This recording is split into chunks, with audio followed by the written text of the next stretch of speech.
Welcome back friends, welcome back to the channel exam booster. Exam booster channel में आपका स्वागत है friends. जैसा कि आप लोग देख रहे होंगे, आज का टॉपिक है टाइम मैनेजमेंट।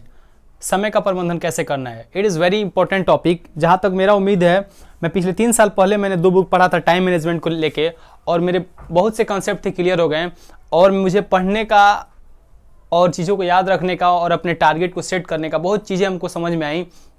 और पिछले मैं 2 दिनों में एक बुक में पढ़ा, उस बुक का नाम आप देख सकते हैं, time management. Doctor Sudhir Dikshit sir के द्वारा लिखी गई बुक है। इस बुक को पढ़ के मैंने काफ़ी मतलब अच्छा लगा। इस बुक को पढ़ने के बाद उसमें 30 ऐसे फार्मूला दिए गए हैं, 30 ऐसे इंपॉर्टेंट रूल दिए गए हैं, जिससे पढ़ के इंसान या स्टूडेंट कोई भी XYZ कोई भी हो, अपने काम करने के स्पीड में, अपने काम करने के तरीका में परिवर्तन ला सकता है। यदि काम 1x गुना कर रहा है तो पढ़ने के बाद और उन चीज़ों को फार्मूला को अपनाने के बाद उसे काम करने की गति में ज़्यादा वृद्धि हो जाएगी। तो मैंने सोचा क्यों नहीं स्टूडेंट के लिए, खासकर स्टूडेंट के लिए मैं एक चीज़ ऐसी प्रोवाइड कराऊँ टाइम मैनेजमेंट से रिलेटेड। उसमें जो 30 चीज़ें हैं, उसमें से 30 में से जो काफ़ी इंपॉर्टेंट टॉपिक है, मैं आपको यहाँ पे समझाऊंगा। जिससे इंपॉर्टेंट में जो 2 टॉपिक है काफ़ी ईजी है, काफ़ी इजी और काफ़ी इंपॉर्टेंट है। मैं यहाँ पे 2 टॉपिक समझा रहा हूँ। उम्मीद करते हैं यदि आपको अच्छा लगा, आप बोलेंगे, सजेस्ट करेंगे, तो नेक्स्ट जो और टॉपिक बचे रहेंगे, जो 30 इंपॉर्टेंट उससे रिलेटेड जो रूल्स हैं, उस रूल्स को मैं यहाँ पे कवर कराऊंगा। उम्मीद करते हैं आपको अच्छा लगेगा तो आप कमेंट बॉक्स में कमेंट करें।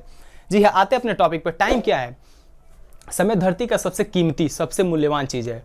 सबसे कॉस्टली, सबसे प्रीसियस धरती पे कोई चीज़ है तो समय है, क्योंकि समय की कद्र हमें नहीं होती है। यदि हम समय की कद्र नहीं करते हैं तो एक समय ऐसा आता है, समय भी हमारी कद्र नहीं करता है। ऐसा क्यों होता है? संसार में बहुत से लोग आते हैं, बहुत से लोग चले जाते हैं, लेकिन किसी बंदे के पास 24 घंटे होता है, तो उस 24 घंटे में कोई इंसान क्यों इतने ज़्यादा पैसे कमा लेता है, और हम लोग 8 से 10 घंटा काम करते हैं, तो उतने टाइम में हम लोग बहुत कम पैसे कमाते हैं। कोई 8 से 10 घंटा में अरबों खरबों रुपये कमाता है, कोई हज़ारों रुपये में सीमित हो जाता है। ऐसा क्यों होता है?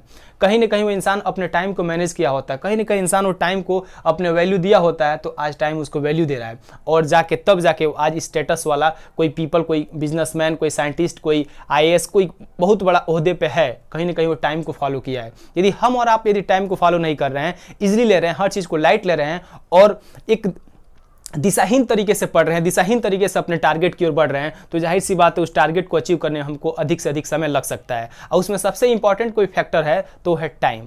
टाइम एक ऐसा इंपॉर्टेंट फैक्टर है जो सबको इग्नोर करता है। कहता है मेरे पास टाइम है ना, इतना टाइम में मैं कर लूँगा, मेरे पास उतना टाइम में कर लूँगा, और हकीकत में टाइम जितना स्पीड और जितने गति से निकल रही है, हमको आभास नहीं होता, और वो टाइम चला जाता है।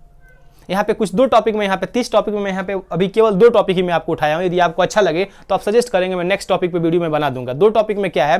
पहला टॉपिक है समय की डायरी रखें। यदि आप अपने आप को टाइम मैनेज करना चाहते हैं, आप अपने टाइम को मैनेज करना चाहते हैं, यदि अपने परफॉर्मेंस में बेहतर से बेहतर सुधार चाहते हैं, जबरदस्त इंक्रीमेंट चाहते हैं, तो आपको दो चीज़ें बताने जा रहा हूँ। ये तो समझिए, उसके लिए एकदम यदि मैं निचोड़ कहूँ 30 में से, तो मैं 15 चीज़ों को निचोड़ करके आपको बताऊंगा। उसमें से 2 काफ़ी इंपॉर्टेंट होने वाले हैं। ये भी जितने इंपॉर्टेंट है, सारे नियम में सबसे इंपॉर्टेंट 2-3 टॉपिक है जो मैं आपको बताऊंगा। अभी 2 ही इसमें मैं आपको डिस्कस करूंगा, काफ़ी इंपॉर्टेंट होने वाले हैं। आइए बात करते हैं समय की डायरी रखें। यहाँ पे समय की डायरी रखे वाले टॉपिक आपको एक्सप्लेन करने से पहले मैं आपको कुछ बता देना चाहता हूँ। कोई बहुत बड़े बड़े थॉट हैं, विचारक हैं, थिंकर्स हैं, उनकी कोटेशन को मैं यहाँ पे लिखना चाहता हूँ। वो बोलते हैं, घड़ी न देखते रहें, वही करे जो यह करती रहती है, यानी सैमुअल लिविंगस्टन सर का कहना है, आप घड़ी न देखिए, घड़ी जो कर रही है वो कीजिए। यानी घड़ी कभी रुकती नहीं है। घड़ी का एक लौता और एकमात्र ओनली एक काम होता है, हमेशा चलते रहना। जी हाँ, हमको सेम वैसे भी रुकना नहीं है, हमको अपने काम को करते जाना है, बढ़ते जाना है घड़ी की तरह। दूसरा, इसमें हेनरी फोर्ड, आप जानते हैं फोर्ड कार के फाउंडर, संस्थापक है ये हेनरी फोर्ड सर। वो क्या बोलते हैं? सिर्फ वही इतिहास मूल्यवान है जो हम आज बनाते हैं। यानी आज जो हम कर रहे हैं वही इतिहास मूल्यवान है। जो चीज़ें बीत चुकी हैं उस पर रोने से कोई फायदा नहीं। तो इन्हीं 2 बातों से इस चैप्टर को स्टार्ट करने से पहले, समय की डायरी रखने से पहले, मैं 2 चीज़ों को मैं यहाँ पे जिक्र किया। आइए समय की डायरी रखे क्या होता है। आपको यदि टाइम अपना मैनेजमेंट करना है, सबसे पहले आपको समय की डायरी रखनी होगी। वो डायरी रखना होगा और आपको एक शेड्यूल बनाना होगा। एक शेड्यूल बना के आपको लिखना होगा, मैं सुबह से उठ रहा हूँ और शाम को सोने से पहले दिन में कौन कौन सी एक्टिविटीज़, कौन कौन सी गतिविधियाँ करता हूँ, और उस गतिविधियों को नोट डाउन करना होगा। और जितनी भी इंपॉर्टेंट है, जितनी भी अनइम्पॉर्टेंट है, उस सारी बातों का आपको लिखना होगा डायरी में। जी हाँ, लिखना होगा। आप कहेंगे सर मैं तो ये सब अपने दिमाग में भी कर लेता हूँ। नहीं, दिमाग में नहीं। यदि आपके हड्डी वगैरह, आपके बोन्स फ्रैक्चर होते हैं तो हॉस्पिटल में जाते हैं, तो क्या आप डॉक्टर से ऐसा कहते हैं, सर बिना एक्सरे किए आप मेरे हड्डी का, मेरे जो बोन टूटी है उसका ट्रीटमेंट कीजिए? नहीं, डॉक्टर पहले उसका एक्सरे निकालता है या अल्ट्रासाउंड जो भी करना होता है, ताकि आपका एग्जैक्ट बीमारी का पता लग सके, एग्जैक्ट कहाँ गलती हुई है, कहाँ टूटा है, कौन सी प्रॉब्लम है, और आपको एक एग्जैक्ट दवा देकर आपको ट्रीटमेंट करके आपको ठीक कर सके। सेम वैसे ही है, यदि आप डायरी नहीं बनाएंगे, नोट डाउन नहीं करेंगे, तो आपको मालूम ही नहीं चलेगा आप कहाँ गलती कर रहे हैं, आपका कौन सा टाइम वेस्ट हो रहा है, कहाँ वेस्ट हो रहा है, और कौन सी चीज़ें आपके लिए इंपॉर्टेंट नहीं, उस पर भी आप टाइम दे रहे हैं, और तब जाके आप उसमें सुधार करेंगे। तो समय की डायरी रखने के लिए सबसे इंपॉर्टेंट चीज़ है आपको डायरी रखना होगा। समय को मैनेज करना होगा तो आप एक छोटी डायरी या बड़ी डायरी बना सकते हैं। मे बी आप 24 घंटा का अपना टाइम टेबल अलग बनाएं, वीकली टाइम टेबल अलग बनाएं, मंथली अलग बनाएं, ईयरली अलग बनाएं, लेकिन आप पर डे वाला टाइम टेबल लेके चल सकते हैं और उसमें समय की डायरी बना के रखें और देखें हमने आज 24 घंटा क्या किया, 24 घंटा में कौन सी चीजें इंपॉर्टेंट थी मैंने उसको किया, कौन सी चीजें अनइंपॉर्टेंट थी मैंने उसको किया, और नेक्स्ट डे आप उसमें सुधार कीजिए। सबसे पहला काम। आप कहेंगे नहीं हम मन में बना लेंगे, तो ऐसा इंपॉसिबल है। मैंने एक्सरे का एग्जांपल दिया, अल्ट्रासाउंड का एग्जांपल दिया, वैसे आपके साथ हो सकता है। आपको लगेगा हाँ मैं तो सब सही कर रहा हूं, लेकिन हकीकत में आप अपनी गलतियों को नहीं देख पा रहे होंगे। तो पहला काम है आप समय की डायरी रखें ताकि आप अपने मिस्टेक्स को आप इंप्रूव कर सके, सुधार सके, दोबारा उस गलती को ना करें। दूसरा टॉपिक है आर्थिक लक्ष्य बनाएं। जी हाँ, पहले आपको लक्ष्य बनाना होगा। क्या होता है मैं कई बार बताता हूं, ये जब तक हम दिशा नहीं सेट करेंगे, जब तक हम एक डिसीजन नहीं लेंगे, जब तक हम तय नहीं करेंगे हमें जाना कहाँ है, तो हम कहीं भी चलते रहें हमें मालूम ही नहीं चलेगा हम कहाँ जा रहे हैं। हम लास्टली फाइनली पहुंचते कहाँ हैं ये भी क्लियर नहीं हम कहाँ पहुंचेंगे, क्योंकि हमने तो कोई लक्ष्य डिसाइड ही नहीं किया है, मैंने कोई सोचा ही नहीं हमें जाना कहाँ है। तो हम वैसे अंधेरे में हम चलते जा रहे हैं। स्पेस जैसे अंतरिक्ष है, अनंत है, इनफाइनाइट हो, वहाँ पे हम कहीं भी जा सकते हैं, मालूम ही नहीं चलेगा। वैसे जब तक हम गोल डिसाइड नहीं करेंगे तब तक हम कहीं नहीं पहुंच पाएंगे। आइए इसी बातों को स्टार्ट करने से पहले दो कोटेशन इसी बुक में लिखा है। क्या कोटेशन? लक्ष्य से आपकी योजना को आकार मिलता है, योजना से आपके कार्य तय होते हैं और कार्यों से परिणाम हासिल होते हैं और परिणाम से आपको सफलता मिलती है, और यह सब लक्ष्यों से शुरू होता है, लक्ष्य से शुरू होता है। जब तक आप एक लक्ष्य डिसाइड नहीं करेंगे तब तक कुछ नहीं होगा। जैसे लक्ष्य डिसाइड कर लीजिएगा वैसे आपको रास्ता ऑटोमेटिक मिलते चला जाएगा और आप एक दिन अपने टारगेट को अचीव कर लेंगे। दूसरा है संसार हर उस व्यक्ति को जगह देने के लिए एक तरफ हट जाता है जो जानता है कि वह कहाँ जा रहा है। हाँ जी हाँ, यदि आप रास्ते पे बाइक चला रहे हैं, गाड़ी चला रहे हैं, तो अगर रास्ते में आपके कोई आप हॉर्न मारेंगे तो इंसान हट जाएगा, क्योंकि वो जानता है आपको जाना कहाँ है, वो जानता है आप उसके रास्ते में खड़े, वो हट जाएगा। लेकिन आपको मालूम ही नहीं होगा आप किस रास्ते पे जा रहे हैं, कहाँ जाना है, तो आपको रास्ता कोई देगा ही नहीं, ऑब्वियसली कोई नहीं देगा। तो वही है, आपको सबसे पहले एक लक्ष्य बनाना होगा। चाहे आपका लक्ष्य आर्थिक हो सकता है, आपका एजुकेशनल लक्ष्य हो सकता है, कोई भी लक्ष्य हो सकता है। XYZ आप लक्ष्य निर्धारित करें हमें जाना कहाँ है, उसके अकॉर्डिंग आप कार्य करें। जैसे एग्जाम्पल में उस बुक में दिया था, एक सेल्समैन होता है, हमेशा एक लिमिट, एक फिक्स सैलरी पे एक साल में फिक्स पैसे कमाता है। लेकिन एक समय की बात होती है उसकी वाइफ का तबीयत खराब हो जाता है और उस अपने वाइफ को हॉस्पिटलाइज करता है।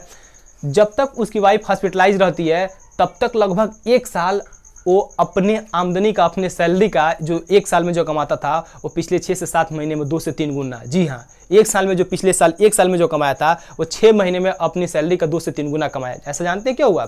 जब उससे पूछा गया तुम 6 महीने में अपने आमदनी का जो पिछले एक साल में कमाते तो 6 महीने में तुम 3 गुना कैसे कमा लियो, तो उसने बोला मैं जब जाता था अपनी वाइफ को देखने तो जो हमारे साथ सामने जो डॉक्टर बिल रखता था, तो बिल जब हमारे पास रखता था तो हमारे दिमाग में एक ही चीज आता था, हाँ मेरे पास इतने पैसे हमको डॉक्टर को कल पेड करने हैं, परसों पेड करने हैं, इस महीने में हमको डॉक्टर को इतने देने होंगे, और उतना मेरे सामने एक टारगेट मिल जाता था, हमको उतना पैसा एनी हाउ कमा के ला कर देना, नहीं तो मेरे वाइफ का ट्रीटमेंट नहीं हो पाएगा, और मैं उस पैसे को कमा लेता था।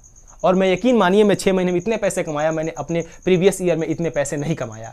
तो वही होता है लक्ष्य निर्धारित करने का। जब तक हम लक्ष्य नहीं डिसाइड करेंगे, आप गोल बनाइए, एक डायरी बनाइए, डायरी में सोचिए मुझे 6 आवर नहीं पढ़ने हैं, हमको इस चैप्टर को या इस सिलेबस के इस चैप्टर को आज कवर करने, चाहे कितना भी टाइम लग जाए। देखिए वो लक्ष्य पूरा हो जाएगा और आपका टाइम भी मैनेज हो जाएगा। एक तीर से दो निशान, यानी आपका लक्ष्य जिसे डिसाइड करेंगे आपका टाइम भी ऑटोमेटिक मैनेज हो जाएगा। तो आप एक आर्थिक लक्ष्य में, जैसे एग्जांपल में देखिए उस दिया था बुक में, क्या 2020 मैच आप देखते होंगे, जब फर्स्ट इनिंग होता है, जब पहली कोई पारी खेलते हैं क्रिकेट वाले, तो उसमें जितना भी रन मारना होता है मार लेते हैं, लेकिन जब सेकंड वाला इनिंग होता है तो उस सेकंड वाले जो टीम होती है उसको उस रन को चेज करने के लिए एक टारगेट मिल जाता है, और जो बैट्समैन होता है वो जानता है हमको कितना एवरेज, कितना औसत लेके चलना पड़ा, हमको स्ट्राइक रेट या रन रेट मेरा कितना होना चाहिए। एक ओवर हमको 10 रन मारना है, एनी हाउ इस ओवर में नहीं लगा तो अगले ओवर में 20 रन लगा दूंगा ताकि ओवरऑल मैं मैच जीत सकूं, रन चेज कर सकूं। जब तक उसको लक्ष्य नहीं मिला होता तो शायद वो नहीं कर पाता। जैसे क्या फर्स्ट जो पारी खेलते हैं, फर्स्ट इनिंग वाले खेलते हैं, उनको कोई लक्ष्य मिलता नहीं है, तो जितना अधिक से अधिक, जितना कम से कम रन होता है वो लोग मार देते हैं। लेकिन सेकंड इनिंग वाले, सेकंड टीम वाले उस लक्ष्य को चेज करने के लिए अपने ओवर के अकॉर्डिंग रन को सेट कर लेते हैं और रन रेट उसी के अकॉर्डिंग लाइक मैच को फाइनली जीत देते हैं। और ये रिकॉर्ड भी रहा है। अधिकतर जो टीम चेज करती है सेकंड इनिंग वाली, वो चीज़ें ज़्यादा, वो पारियाँ ज़्यादा जीतती हैं, ऐसा है।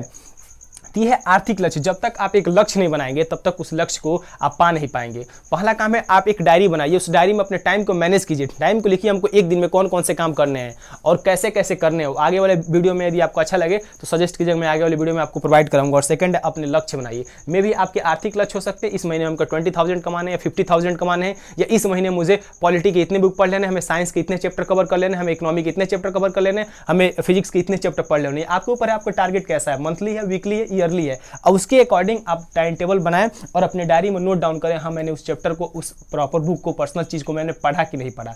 तब जाके आपका टाइम मैनेजमेंट होगा। तो आप देखिए आपके अंदर कितना ज़बरदस्त इंप्रूवमेंट होगा, सुधार होगा। जो चीज़ें आप 6 महीने, साल भर में नहीं कर पाते थे, वो महीने विदिन 2 और 3 मंथ के अंदर हो जाएगा, अंतर्गत ही हो जाएगा, 2 से 3 महीने के अंदर ही। काफ़ी इंपॉर्टेंट ये 2 रूल है, मैंने आपको बताया। डायरी बनाएं, एक डायरी रखें, समय की डायरी रखें, और दूसरा अपने गोल सेट करें। वो गोल XYZ कुछ भी हो सकते हैं। उम्मीद करते दोस्तों आपको काफ़ी अच्छा लगा होगा। अच्छा लगा तो चैनल को लाइक करें, शेयर करें, सब्सक्राइब करें। Okay, thank you.